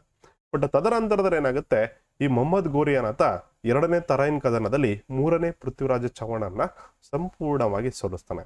ಈ ಯುದ್ಧದಲ್ಲಿ ಗೋರಿಯ ಗೆಲುವಾಗುತ್ತೆ. ಸೊ ಇಲ್ಲಿ ತರಾಯಿ ಕದನ ಅಂತ ಬಂದ್ರೆ ಯಾರ್ಯಾರ ನಡುವೆ ನಡೆಯುತ್ತೆ ಅಂತ ಕೂಡ ಕೇಳ್ಬೋದು. ಮೊಹಮ್ಮದ್ ಗೋರಿ ಮತ್ತು ಮೂರನೇ ಪೃಥ್ವಿರಾಜ್ ಚೌಹಾಣ್, ಇಷ್ಟು ಮೂರನೇ ಪೃಥ್ವಿರಾಜ್ ಚೌಹಾಣ ನಡುವೆ ನಡೆಯುತ್ತೆ. ಇದು ಕೂಡ ಮೋಸ್ಟ್ ಇಂಪಾರ್ಟೆಂಟ್. ಓಕೆ, ಇತಿಹಾಸ ಅಂತ ಬಂದ್ರೆ ಕೆಲವು ಯುದ್ಧಗಳು ಇರ್ತವೆ, ಅವು ಏನಾಗುತ್ತಪ್ಪ ಇಡೀ ಭಾರತದ ಇತಿಹಾಸವನ್ನೇ ಚೇಂಜ್ ಮಾಡುವಂತಹ ಘಟನೆಗಳು ಇರ್ತವೆ. ಅದ್ರ ಮೇಲೆ ಸ್ವಲ್ಪ ಜಾಸ್ತಿ ಫೋಕಸ್ ಮಾಡ್ರಿ. ಓಕೆ, ಈಗ ಮಾಡರ್ನ್ ಹಿಸ್ಟ್ರಿ ಅಂತ ಬಂದ್ರೆ 1757 ಬ್ಯಾಟಲ್ ಆಫ್ ಪ್ಲಾಸಿ ಆಗಿರ್ಬೋದು, 1760 ಬ್ಯಾಟಲ್ ಆಫ್ ವಾಂಡಿವಾಶ್ ಆಗಿರ್ಬೋದು, 1764 ಬ್ಯಾಟಲ್ ಆಫ್ ಬಕ್ಸರ್ ಆಗಿರ್ಬೋದು, ನೆಕ್ಸ್ಟ್ ಆಂಗ್ಲೋ ಮೈಸೂರು ಯುದ್ಧಗಳಾಗಿರ್ಬೋದು. ಓಕೆ, ನೆಕ್ಸ್ಟ್ ಆಂಗ್ಲೋ ಮರಾಠ ಯುದ್ಧಗಳಾಗಿರ್ಬೋದು, ಆಂಗ್ಲೋ ಸಿಖ್ ವಾರ್ಸ್ ಆಗಿರ್ಬೋದು. ಈ ತರ ಯುದ್ಧಗಳು ಅಂತ ಬಂದಾಗ ಸ್ವಲ್ಪ ಗಮನ ಹರಿಸ್ರಿ, ಯಾರ್ಯಾರು ಭಾಗವಹಿಸಿದ್ರು, ಯಾರು ಗೆದ್ರು, ಯಾವ ಒಪ್ಪಂದ ಆಯ್ತು ಅನ್ನೋದು the most important. Even Carnatic wars ಕೂಡ ಈ ಒಂದು ಮಾಡರ್ನ್ ಹಿಸ್ಟ್ರಿಯಲ್ಲಿ ತುಂಬಾ ಏನಾಗುತ್ತಪ್ಪ ಅಂದ್ರೆ ತುಂಬಾ ಇಂಪಾರ್ಟೆಂಟ್ ಆಗುತ್ತೆ. Okay, next question, Sirajuddaula. ಈಗ ಬಂತು ನೋಡ್ರಿ, ಜಸ್ಟ್ ಇದೇ ಎಂಟ್ರಿ ಆಫ್ ಮಾಡರ್ನ್ ಹಿಸ್ಟ್ರಿ ಅಂತ ಕರಿತೀವಿ. ಬ್ರಿಟಿಷರು ಈ ಒಂದು ಪ್ಲಾಸಿ ಕದನ ಮತ್ತು ವಾಂಡಿವಾಶ್ ಕದನ, ಬಕ್ಸರ್ ಕದನಗಳಿಂದಲೇ ಅವರು ಸಂಪೂರ್ಣವಾಗಿ ಭಾರತದವನ್ನ ಆಳ್ವಿಕೆ ಮಾಡಕ್ಕೆ ಸ್ಟಾರ್ಟ್ ಮಾಡ್ತಾರೆ. ಸಿರಾಜುದ್ದೌಲಾ ಅನ್ನತ ಇದೇನಿರ್ತಾನೆ ಆಯ್ತಾ, ಬಂಗಾಳದ ನವಾಬನಾಗಿರ್ತಾನೆ. ಓಕೆ, ಇಷ್ಟು ಕ್ಲಾರಿಟಿ ಇರಲಿ. ಅಟ್ಲೀಸ್ಟ್ ಕ್ವಶನ್ಸ್ ಬಂದಾಗ ಇದು ಎಲ್ಲಿಂದ ಪಿಕ್ ಮಾಡಿದಾನ ಅಂತ ಆದ್ರೂ ಗೊತ್ತಿರಬೇಕು. ಓಕೆ, ಸಿರಾಜುದ್ದೌಲಾನ ಇಚ್ಛೆಗೆ ವಿರುದ್ಧವಾಗಿ ಬ್ರಿಟಿಷರು ನಿರ್ಮಿಸಿದ ಕೋಟೆ ಯಾವುದು? ಇದು ನಿಮ್ಮ 10th ಸ್ಟ್ಯಾಂಡರ್ಡ್ ಬುಕ್ ಅನ್ನ ನೋಡ್ಬೋದು. 10th standard part 1 I think. Okay, part 1ರಲ್ಲಿ ಬರುತ್ತೆ ನೋಡ್ರಿ, ಎಕ್ಸ್ಟೆನ್ಷನ್ ಆಫ್ ಬ್ರಿಟಿಷ್ ಎಂಪೈರ್ ಅಂತ ನೋಡ್ತೀವಿ ನಾವು. ಓಕೆ, ಬ್ರಿಟಿಷರ ವಿಸ್ತರಣೆ ಅಂತೇಳಿ ಕರಿತೀವಿ. ಆ ಒಂದು ಚಾಪ್ಟರ್ನಲ್ಲಿ ಇವೆಲ್ಲ ಬರ್ತವೆ. ಬ್ಯಾಟಲ್ ಆಫ್ ಪ್ಲಾಸಿ ಆಗಿರ್ಬೋದು, battle of Buxar, battle of Wandiwash ಆಗಿರ್ಬೋದು, ಮತ್ತೆ Carnatic wars, Anglo Mysuru wars, Anglo Maratha wars, Anglo Sikh wars, ಇವೆಲ್ಲ 10th ಸ್ಟ್ಯಾಂಡರ್ಡ್ ಪಾರ್ಟ್ 1ನಲ್ಲಿ ಬರುತ್ತೆ. ಅಪ್ಡೇಟೆಡ್ ಬುಕ್ ಏನಿದೆಯಲ್ಲ ಅದರಲ್ಲಿ ಸಿಗುತ್ತೆ ನೋಡ್ರಿ. ಓಕೆ, ಅಟ್ಲೀಸ್ಟ್ ನೀವೇನಾಗುತ್ತೆ ಅಂದ್ರೆ ಯಾವ ರೇಂಜಿಗೆ ಓದಿರ್ಬೇಕಂದ್ರೆ ಅಟ್ಲೀಸ್ಟ್ ನೀವು ಈ ತರಗತಿಯಲ್ಲಿ ಬರುತ್ತೆ, ಈ ಚಾಪ್ಟರ್ ಅಲ್ಲಿ ಬರುತ್ತೆ ಅನ್ನೋದಾದ್ರೂ ನಿಮಗೆ ಮೆಮೊರೈಸ್ ಆಗ್ತಿರ್ಬೇಕು. ಯಾವತ್ತಾದ್ರೂ ಟೆಕ್ಸ್ಟ್ ಬುಕ್ ಅನ್ನು ಓದ್ತಾ ಇದ್ದೀರಿ ಅಂದ್ರೆ ಅಷ್ಟಾದ್ರೂ ನೀವು ಓದಿರ್ಬೇಕು. ಓಕೆ, ನೆಕ್ಸ್ಟ್, ಸಿರಾಜುದ್ದೌಲನ ಇಚ್ಛೆಗೆ ವಿರುದ್ಧವಾಗಿ ಬ್ರಿಟಿಷರು ನಿರ್ಮಿಸಿದ ಕೋಟೆ ಯಾವುದು? ಓಕೆ, ಸಿರಾಜುದ್ದೌಲನ ಇಚ್ಛೆಗೆ ವಿರುದ್ಧವಾಗಿ ಬ್ರಿಟಿಷರು ನಿರ್ಮಿಸಿದ ಕೋಟೆ ಸೇಂಟ್ ಥಾಮಸ್ ಅಂದ್ರೆ ಬರಲ್ಲ. ಸೇಂಟ್ ಥಾಮಸ್, ಫೋರ್ಟ್ ವಿಲಿಯಂ, ಮತ್ತೆ ಇಲ್ಲೊಂದು ಕೋಟೆ ಬಂದಿರುತ್ತೆ ಗೊತ್ತಾ, ಮದ್ರಾಸ್ ಪ್ರಾಂತದಲ್ಲಿ 1639 ಒಂದು ಕೋಟೆ ನಿರ್ಮಾಣ ಮಾಡಿರ್ತಾರೆ. ಇದ್ರ ಮೇಲೆ ಕೂಡ ಪ್ರೀವಿಯಸ್ ಅಲ್ಲಿ ಕ್ವಶನ್ ಕೇಳಿದ್ದ. ಸೇಂಟ್ ಜಾರ್ಜ್ ಕೋಟೆ ಅಂತ ಕರಿತೀವಿ. ಓಕೆ, ನೆಕ್ಸ್ಟ್ ನೋಡ್ರಿ, ಇದನ್ನ ಬಿಡ್ರಿ, come to the point. Fort William, Fort Thomas, Fort Anthem, Fort Francis. ಇಲ್ಲಿ ನಿಮಗೆ ಆನ್ಸರೇ ಗೊತ್ತಿಲ್ಲ ಅಂದ್ರೂ ಕೂಡ ಜಸ್ಟ್ ಆಪ್ಷನ್ಸ್ ಅನ್ನ ನೋಡಿ ನೀವು ಹೇಳ್ಬೋದು. ಯಾವ ರೀತಿಯಪ್ಪ? ಸಿರಾಜುದ್ದೌಲಾ ಎಲ್ಲಿದ್ದಾನೆ? ಬಂಗಾಳದಲ್ಲಿದ್ದಾನೆ, ಬಂಗಾಳದ ನವಾಬನಾಗಿದ್ದಾನೆ. ಹಾಗಾದ್ರೆ ಬಂಗಾಳದಲ್ಲಿ ಬರುವಂತಹ ಕೋಟೆ ಯಾವುದು?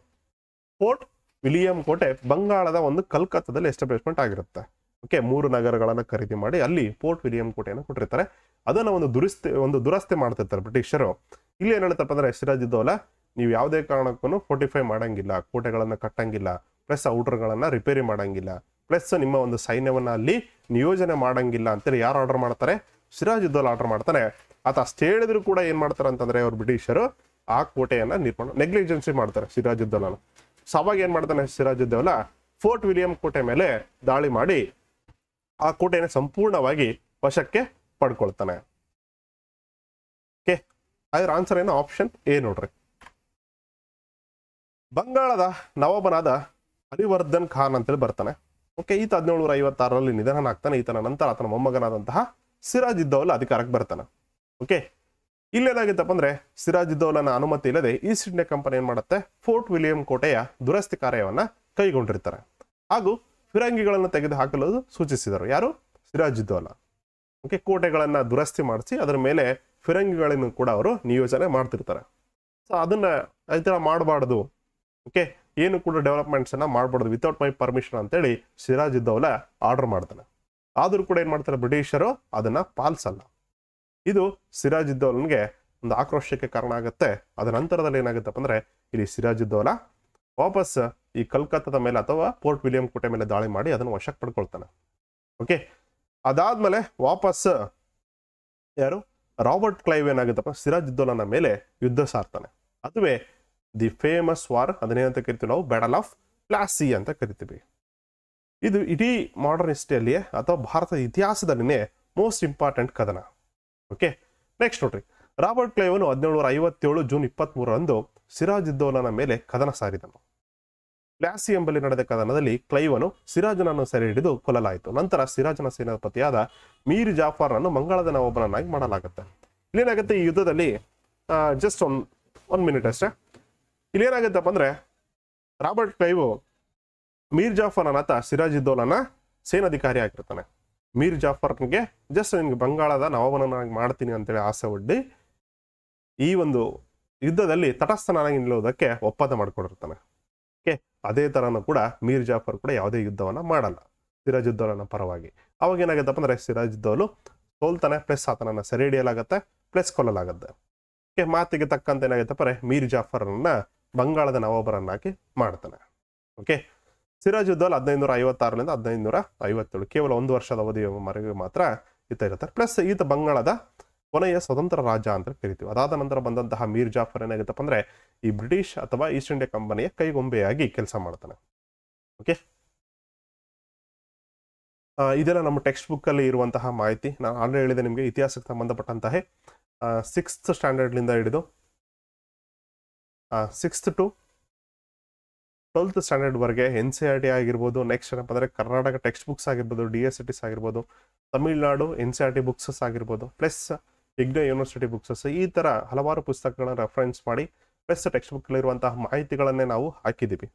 ಓಕೆನಾ, ನಿಮ್ಗೆ ಏನಾದರೂ ಬೇಕಾಗಿತ್ತು ಅಂತಂದ್ರೆ ಕೆಳಗಡೆ ನಂಬರ್ಲಿರುವಂತಹದ್ದ ನಂಬರ್ಗೆ ನೀವು ಮೆಸೇಜ್ ಹಾಕಿದ್ರು ಕೂಡ ನಾವು ನಿಮಗೆ ಸ್ಯಾಂಪಲ್ ಪೇಪರ್ಸ್ ಅನ್ನು ಕಳಿಸಿ ನಿಮ್ಗೆ ಇಷ್ಟ ಆದರೆ ಬೈ ಮಾಡ್ಬೋದು. ಓಕೆ, ಇಷ್ಟೆಲ್ಲ ಮಾಹಿತಿ ಇದೆ ನೋಡ್ರಿ.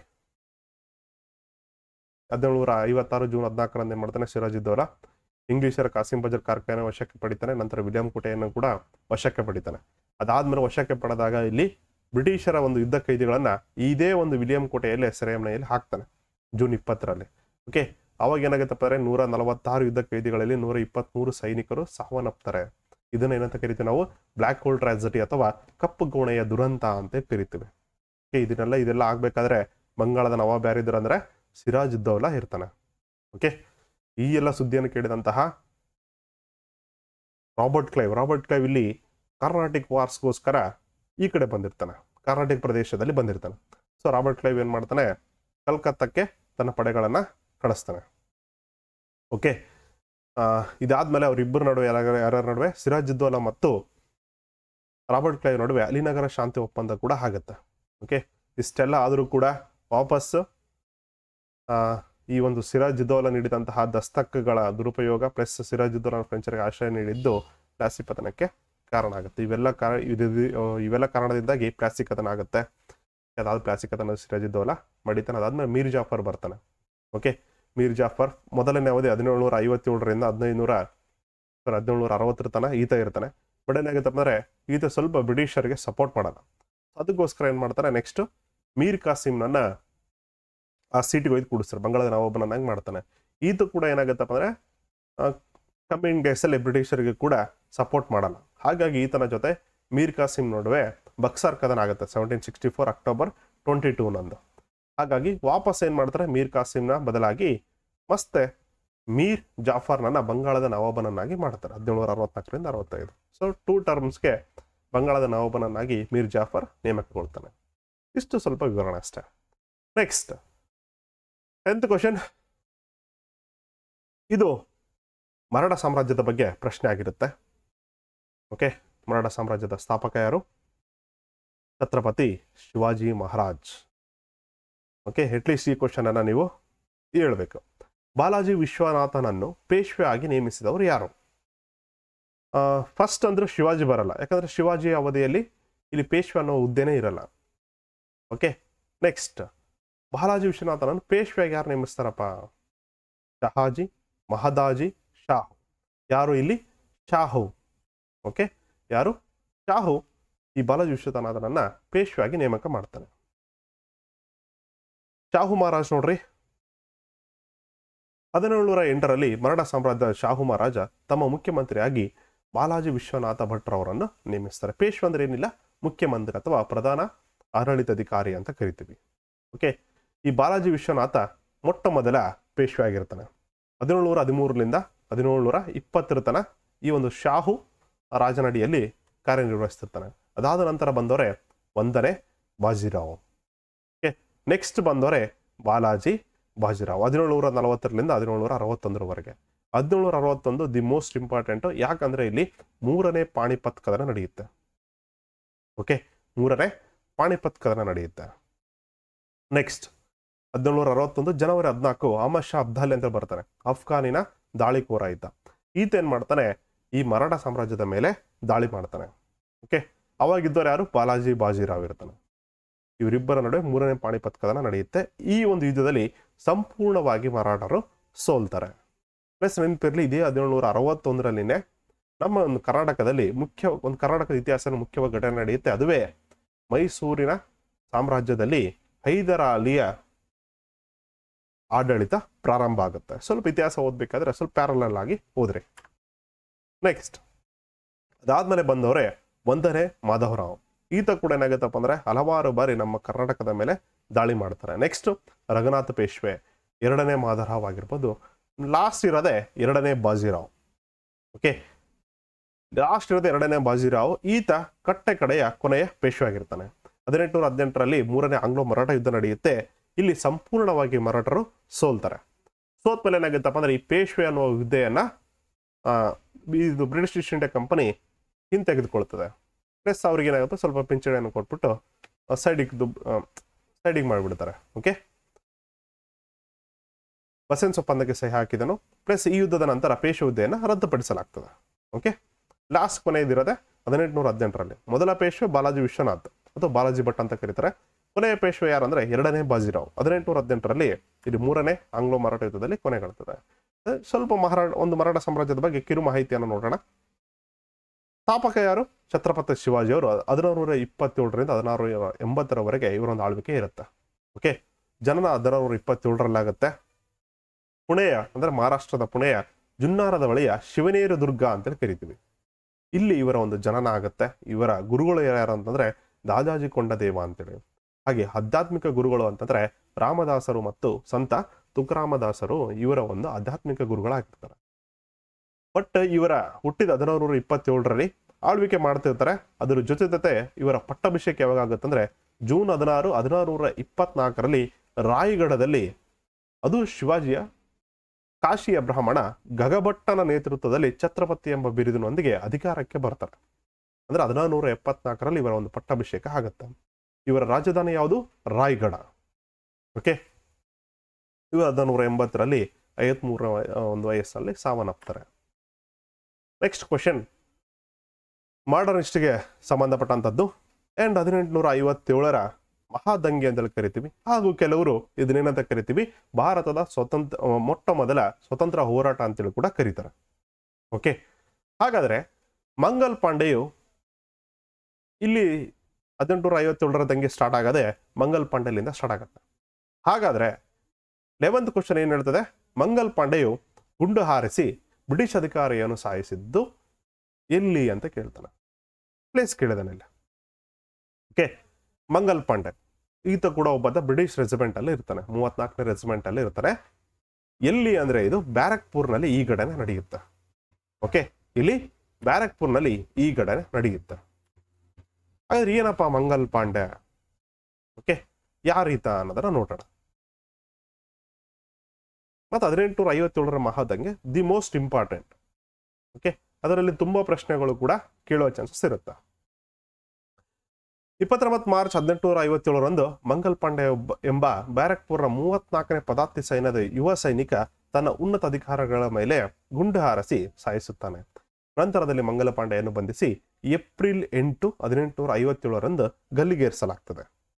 ಓಕೆ, ಅತಿ ಚಿಕ್ಕ ವಯಸ್ಸಿನಲ್ಲಿ ಗಲ್ಲಿಗೇರ್ತಾನೆ ಅಂತ. ಓಕೆ, ಜಸ್ಟ್ ಏನಾಗುತ್ತೆ, ತುಂಬಾ ಇದೆ ಕಾರಣಗಳು. ಏನಾಗುತ್ತಪ್ಪ ಅಂದ್ರೆ ಇವರು ಗನ್ಗಳಾಗಿರ್ಬೋದು, ಸ್ವಲ್ಪ ಏನಾಗುತ್ತೆ ಅಂದ್ರೆ ಈ ಒಂದು ಏನಂತ ಕರೀತಾರೆ, ಬಾಂಬ್ಗಳಿಗೆ ಈ ಒಂದು ಹಂದಿಯ ಮಾಂಸ ಆಗಿರ್ಬೋದು ಅಥವಾ ಹಂದಿಯ ಒಂದು ಕೊಬ್ಬು ಮತ್ತೆ ಹಸುವಿನ ಕೊಬ್ಬನ್ನ ಲೇಪನ ಮಾಡಿರ್ತಾರೆ. ಅದನ್ನ ಬಾಯಿಯಿಂದ ಕಡಿಬೇಕಾದ್ರೆ ಇವರು ಧರ್ಮಭ್ರಷ್ಟರಾಗ್ತಾರ ಅಂತ ಹೇಳ್ಬಿಟ್ಟು ಈ ಬ್ರಿಟಿಷರ ವಿರುದ್ಧ ಅಥವಾ ಈ ಒಂದು ಹಿರಿಯ ಅಧಿಕಾರಿಗಳ ಮೇಲೆ ದಾಳಿಯನ್ನ ಮಾಡಲಾಗ್ತದೆ. ಓಕೆ, ಇವರು ಜುಲೈ 1827 ಜನಿಸ್ತಾರೆ. 1857 ಇವ್ರನ್ನ ಹ್ಯಾಂಗ್ ಮಾಡಲಾಗ್ತದೆ ಬ್ಯಾರಕ್ಪುರ್ನಲ್ಲಿ. ಓಕೆ, ಜಸ್ಟ್ ನೋಡ್ರಿ 30 ವರ್ಷಗಳ ಕಾಲ ಇವರು ಬದುಕಿರ್ತಾರೆ.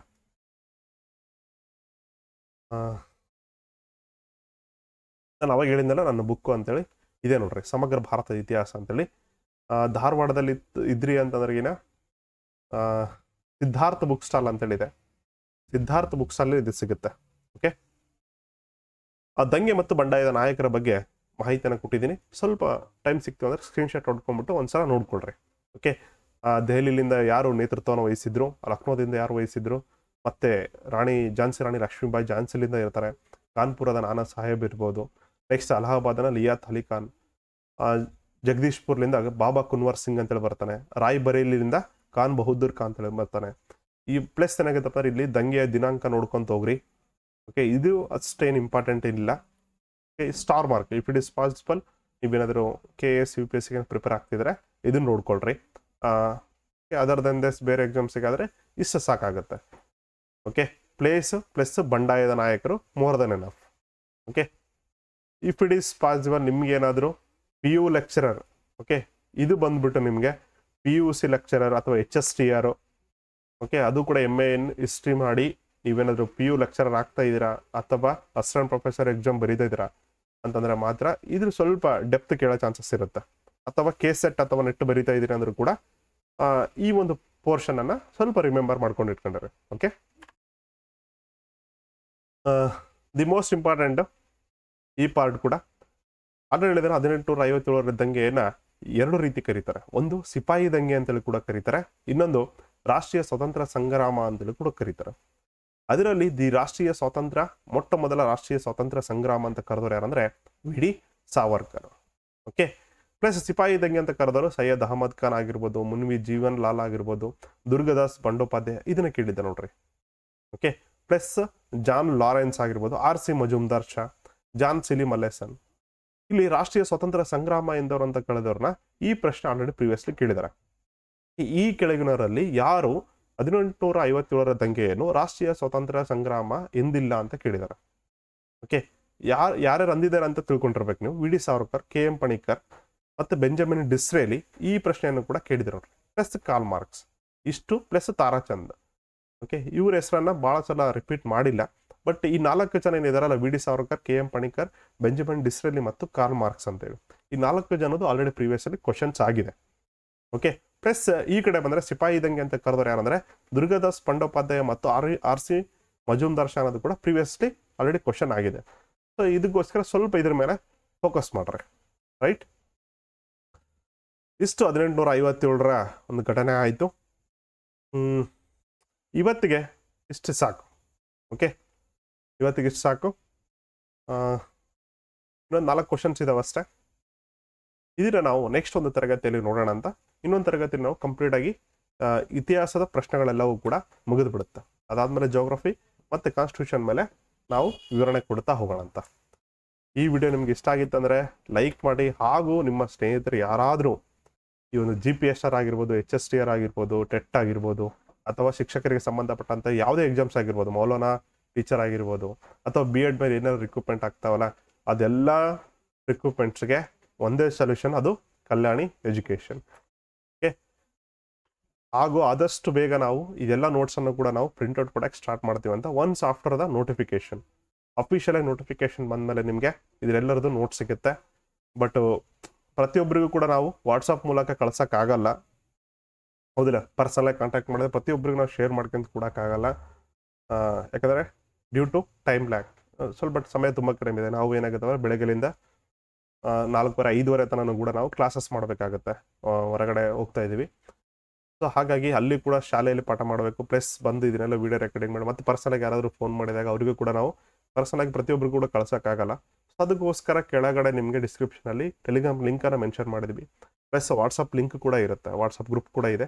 ಅಲ್ಲಿ ಜಾಯ್ನ್ ಆಯಿದ್ರು ಅಂದರೆ ಎಲ್ರಿಗೂ ಕೂಡ ಎಟ್ ಎ ಟೈಮ್ ನಿಮಗೆ ಆ ಒಂದು ನಾವೇನೇ ಮಾಡ್ತಿರುವಂಥ ನೋಟ್ಸ್ ನಿಮಗೆ ಪ್ರೊವೈಡ್ ಸಿಗುತ್ತೆ, ಅಥವಾ ಯಾವುದೋ ಒಂದು ವಿಡಿಯೋಸ್ ಕೂಡ ನಿಮಗೆ ಅಪ್ಡೇಟ್ ಸಿಗುತ್ತೆ. Okay, thank you so much. See you tomorrow. Okay, with lots of knowledge. Bye by.